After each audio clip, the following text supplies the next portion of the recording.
The next lecture is an honor and pleasure to introduce Donna Nelson, University of Oklahoma, in the United States, previous president of the American Chemical Society, a regular participant almost every year in SIPS. A look at the U.S. illicit fentanyl. Correct, fentanyl. The Holocaust through the lens of sustainability. Please, Donna. This fentanyl is a serious issue in the United States. Thousands of people die every year through the drug, using the drug. Oh, yeah. I almost did. And, Don't go. and you mentioned this. Yes, I mentioned that to you. Don't go yet. Oh, okay. Don't go yet. Okay, I'm here. So Florian has been working so hard, and so this is what I brought. And if you don't like it, you can give it away. Don't feel bad. No. University of Oklahoma. Wow. Is Thanks a anybody here lot. a football Thanks fan? a lot. Oh. Come here. Oh. Come here.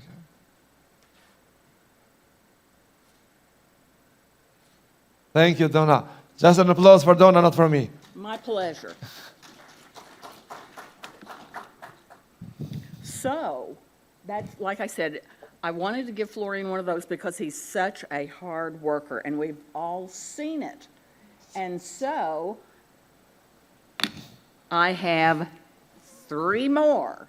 But if you want one, you're going to have to work for it also.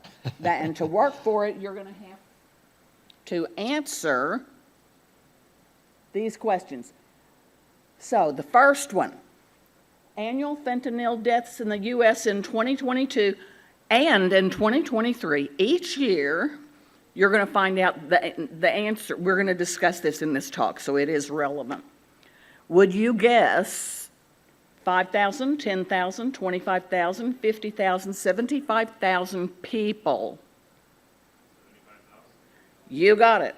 Here you go. You want me to throw it? Yeah. Sorry, I can't. I'm not a very good tosser. Okay. So, were U.S. deaths more females or males? Say it again. Okay, who said it? Okay.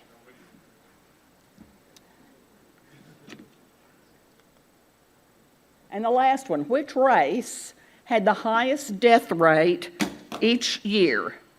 Asian, white, Native American, or black? You've already won. Oh, you said it. I have to take the move with this. You are getting this, huh? Yeah. All of the people that won are sitting on the front row. Did you notice? Yeah. Pattern recognition. Okay, so there it is. And you're going to see, the data I will present to you will include these results. Anyone who is interested in more than what I show here can go to my website. Here it is, djnelson75.wixsite.com/mysite, and I will put that is also shown on the very last slide. Okay, so, and that publication can be downloaded from that website, so it's not something that you have to look up. So, let's look at this. The fentanyl death headlines, you see them all the time.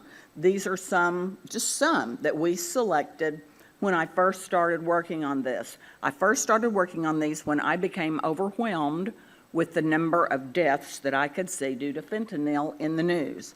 I'm just going to run through these because we're so running late. Musicians lost to fentanyl. These may be some people that you know. Has anyone ever heard of Prince? Did you know he died because of fentanyl? It contributed to his death. No. What a loss. All of this talent, we're losing so much talent due to fentanyl. And look at some of the ages. I don't know if you can see it. On the bottom right, 21 years old. 21 years old. Do you see it? Yeah. These people are dying too young. Athletes. Is anybody a UT Austin fan? Look at the top middle, okay? He died at the age of 20. This is too young. These people are just starting.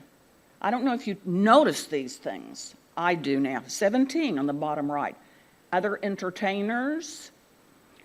Bobby Brown Jr., son of Bobby Brown and stepson of Whitney Houston. I know you've had to have heard of some of these names. Does anybody watch Pawn Stars? Rick Harris, his son, one of his sons died from fentanyl. What about Cheaters? Do you remember Clark Gable Jr.? He died from fentanyl. This is just horrible. We're losing too much talent.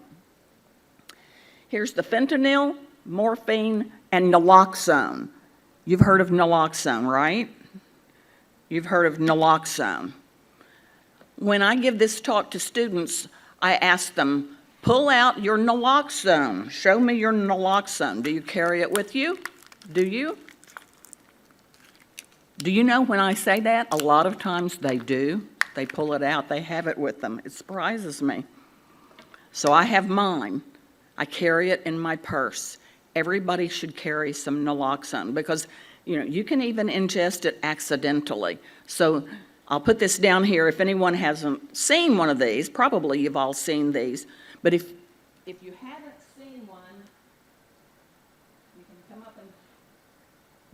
you can come up and look at that one.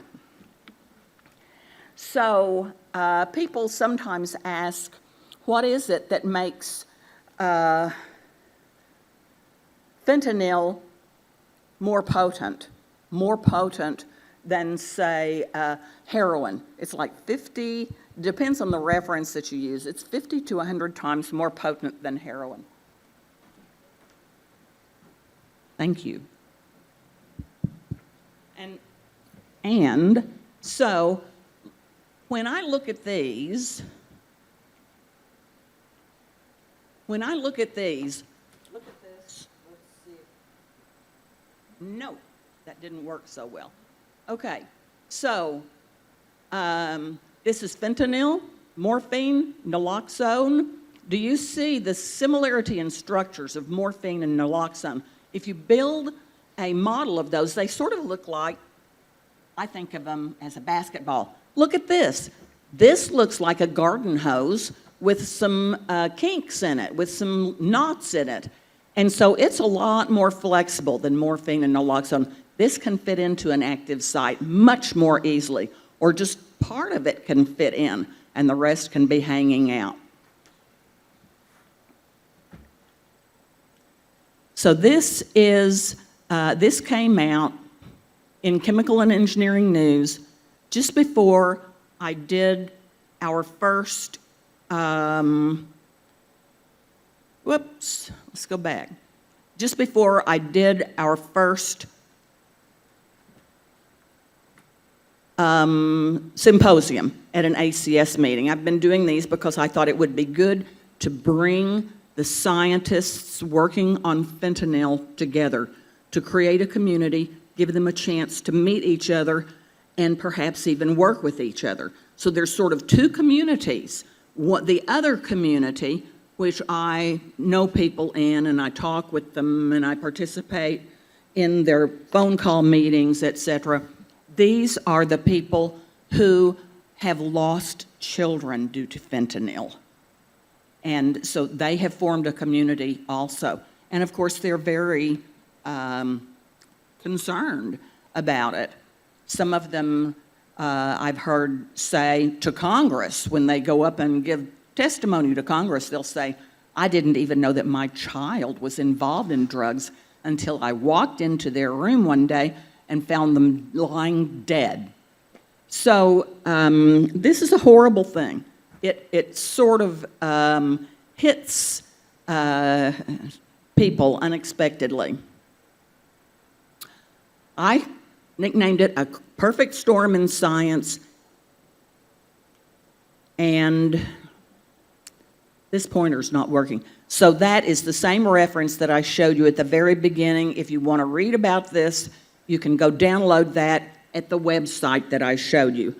There are so many problems with fentanyl and the way it has been studied and the way it has been reported and just the way it has been handled, just almost everything that you can think of that could go wrong has gone wrong with this chemical. The deadly dose size differences. So on the left is heroin, on the right is fentanyl. You can see that is a dose sufficient to kill a 150-pound person, 2 milligrams. There it is. You know, it is extremely potent. So this is what really bothered me when I started looking at this. Surprisingly, there was no one that was tabulating these CDC data and disseminating the information, but you can see the death rates. These are the deaths due to fentanyl, CDC data, coming by year, and you can see that 2013, you know, it's about 3,000 deaths. Then it started increasing, and you can see how it just shot up to 75,000 people passing away due to fentanyl poisoning, it's called now, in 2022 and 2023.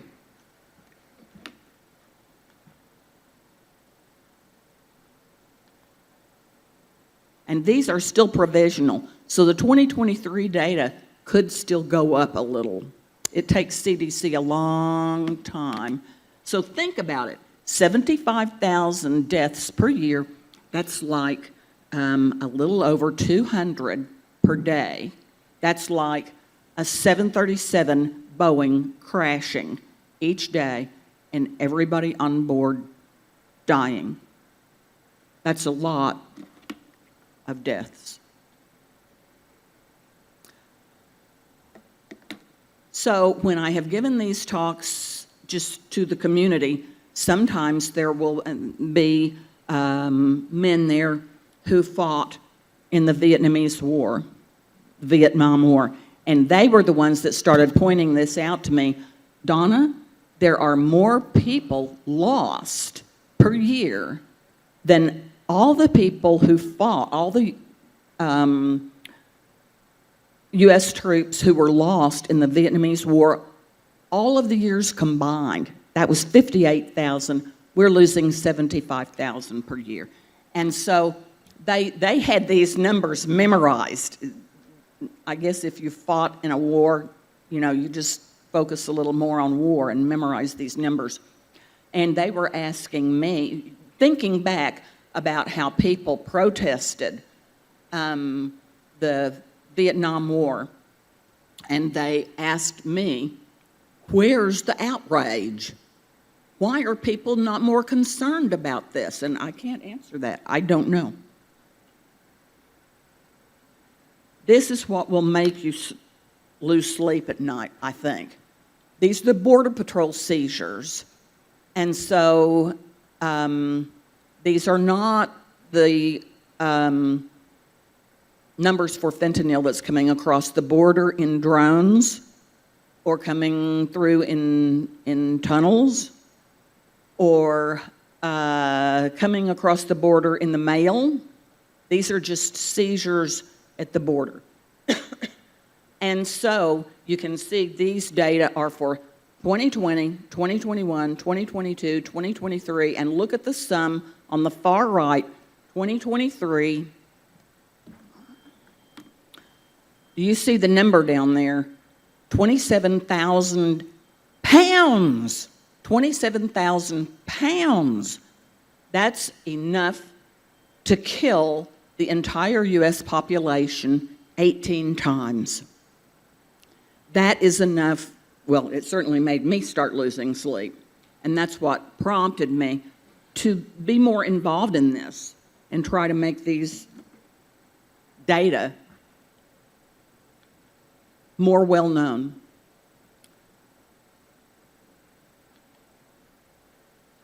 Here's the death rates by race, by gender, by year. You can see them. So blacks, Native Americans, whites, and Asians. You can see the data for blacks are still increasing, while for whites they are starting to go down a little bit.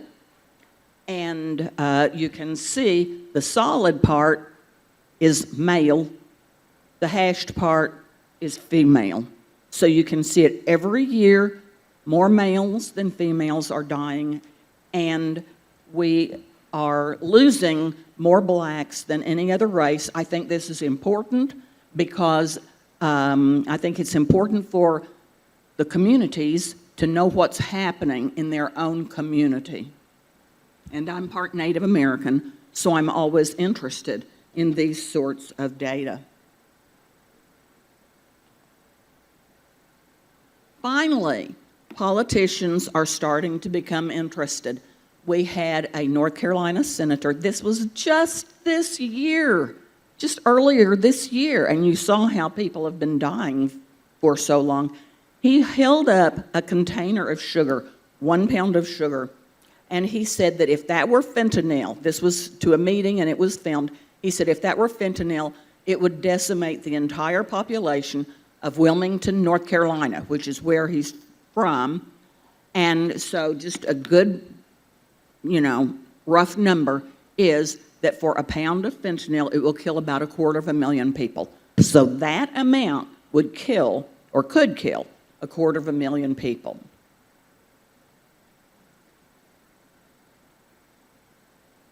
Politicians now are finally starting to want to take action, but for a long time they didn't. Nothing was done. Here's the death rates by 10-year age groups.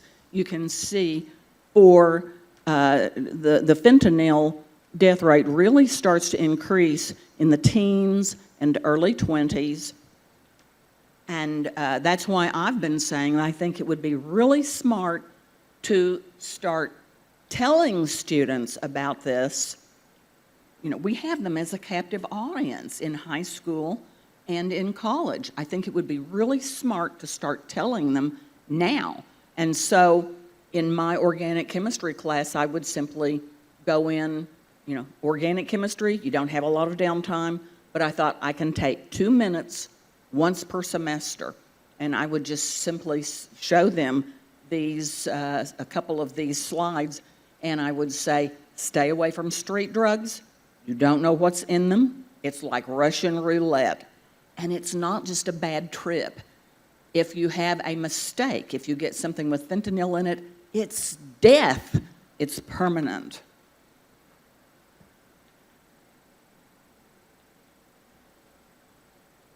The news reports now are saying that fentanyl is starting to go down. Well, maybe. So here is how they're basing that. The CDC data for 2023 are still provisional. For 2024, they're provisional and partial.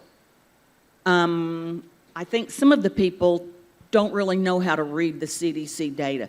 But you can see these are just January, February, March, and the totals for the first quarter of each year. Those will be the most reliable data for 2024. And you can see they're just comparing the quarters for the different years.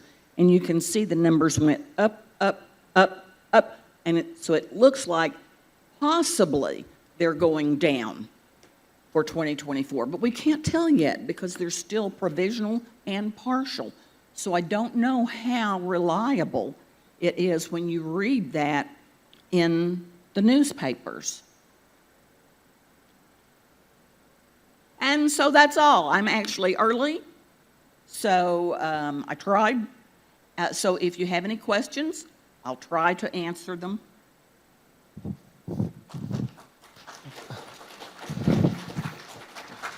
What a great service, really. This is so interesting. So depressing. Depressing, but interesting for us in order to to make the right, let's have a picture together. I don't have a T-shirt for you.